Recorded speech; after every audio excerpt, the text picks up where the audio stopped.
आणि थेट आता आपण जाणार आहोत आझाद मैदानात मनोज जरांगे पाटलांच्या भेटीसाठी। आता सुप्रिया सुळे तिथे पोहोचलेल्या आहेत।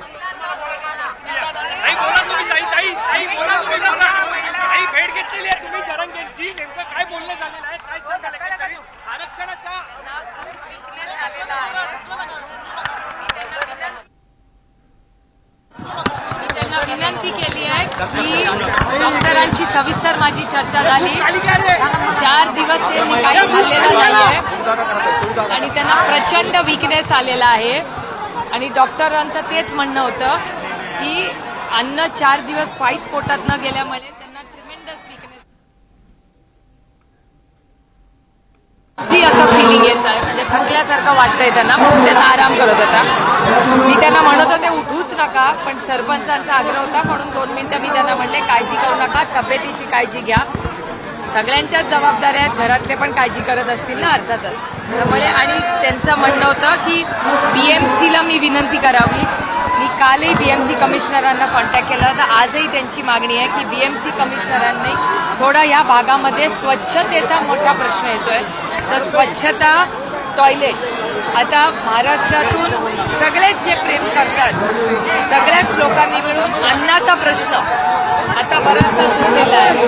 त्यामुळे आता जेवणासाठी व्यवस्थित अन्न आलेलं आहे, पण त्यांचं म्हणणं असं होतं की कॉर्पोरेशनला सांगून इथले सगळे जे टॉयलेट्स आहेत, पाणी आणि इथे 4 लाईट्सची, रात्री अंधार होतो तर 4 लाईट्सची मागणी केली आहे, ज्याला आता होकार दिसतं। 4 लाईट्स म्हणजे लोक अंधारात आणि पाऊसही आहे, त्यामुळे 4 लाईट्स इथे असले पाहिजेत। 4 लाईट्सची मागणी आणि स्वच्छतेची मागणी ही सगळ्यात महत्वाची आहे। त्यामुळे आणि येताना आपणही पाहिलं असेल की प्रचंड अस्वच्छता आहे, तर मी आता म्युन्सिपल कमिशनरांना फोन करणार आहे आणि इथे या भागामध्ये स्वच्छता आणि आलेल्यांची सोय ही टॉयलेटची पण केलेली दिसली, पण त्याच्यातही स्वच्छता आणि अन्नाचं जे काय झालं असेल तिथे स्वच्छता लोकांना गैरसोय होता कामा नये अशी विनंती महाराष्ट्र सरकारला करावी आणि बीएमसीला करावी अशी त्यांची मागणी आहे।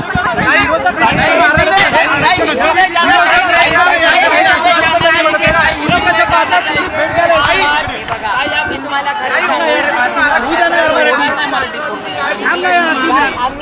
त्यांचे सगळ्यांचा निरोप हा माननीय मुख्यमंत्र्यांपर्यंत पोहोचवण्याची नैतिक जबाबदारी आमच्या सगळ्यांची आहे।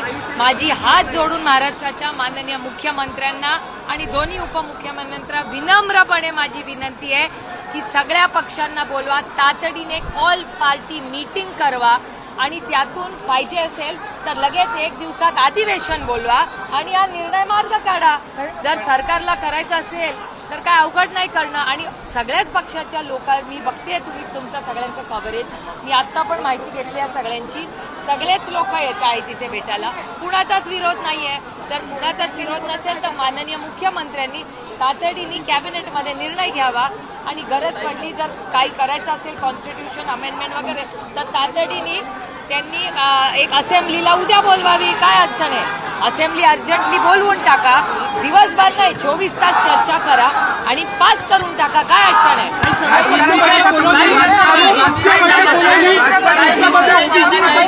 माझं म्हणणं आहे सर्वपक्षीय बैठक बोलावली तर त्यामध्ये ओबीसी नेते संदर्भात देखील म्हटलं की गृहमंत्री आहेत त्यांना सांगा याबाबतचा निर्णय होईल। आता या सगळ्या याच्यावर विरोधक म्हणून तुम्ही टीका करताय असं सत्ताधाऱ्यांचं म्हणणं आहे। सत्ताधाऱ्यांच्याच हातात आहे निर्णय, त्यांनी आमच्यावर टीका करायची का? जे सत्तेमध्ये आहेत आणि आज जे आमच्यावर टीका करतायत त्यांनी किती वर्ष काँग्रेसमध्ये काढली, त्यातले किती वर्ष आमच्याच बरोबर होते। हे दुर्दैव आहे की वास्तवतेत कोणी जगत नाही आहेत आता सत्तेतले लोक।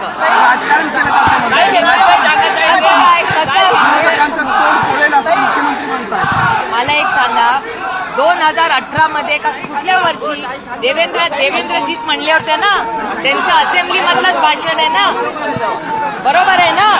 देवेंद्र फडणवीस जी जेव्हा विरोधी पक्ष नेते होते तेव्हा त्यांचं भाषण आहे। आज 250 खासदार आहे, आमदार आहेत, 250 आमदार, काय लागतं एक चुटकी में काम जर करायचं असेल तर का नाही करू शकत? त्यांनी तातडीने सर्व पक्ष मीटिंग बोलवावी, असेंब्ली बोलवावी।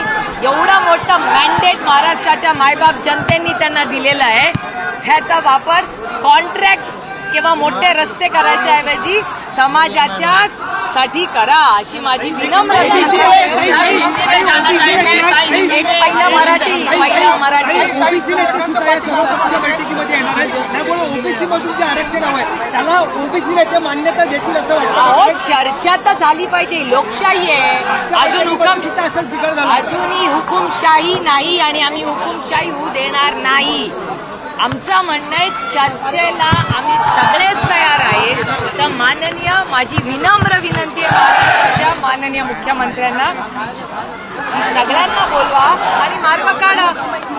एवढा मोठा मॅन्डेट महाराष्ट्राच्या मायबाप जनतेने 250 त्यांना आमदार किती आहेत त्यांचे आमदार 250 आमदार आहेत त्यांच्याकडे. काय वाटतं नाही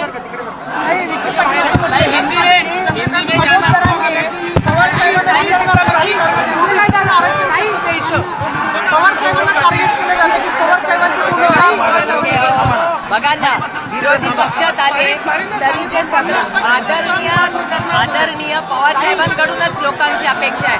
आदरणीय पवार साहेब तर विरोधी पक्षात आहेत तरी लोक हिंदी में जाना चाहेंगे.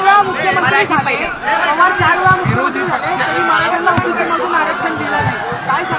आता तुम्ही सत्तेत आहात ना 11 वर्ष आहात ना. गल्ली टू दिल्ली सगळीकडे तुमचीच सत्ता आहे. करून दाखवा तुम्ही. आम्ही कुठे नाही म्हणतोय. आमची सहकार्याची भूमिकाच आहे. हिंदी में जाना चाहेंगे. आज आप मनोज जरांगे पाटिल को मिलना है. ऑल पार्टी मीटिंग की आपने मांग की है. तर सर्वपक्षीय बैठका घ्या आणि तोडगा काढा असा सल्ला आता सुप्रिया सुळेंनी दिलाय. यावर आता नेमकं काय निर्णय घेतला जातोय बघणं अत्यंत महत्त्वाचं ठरणार आहे. बातमीवर अगदी बारीक लक्ष असणार आहे आपलं. पण वेळ झालं एका छोट्याशा ब्रेकची. कुठेही जाऊ नका. पाहत राहा NDTV.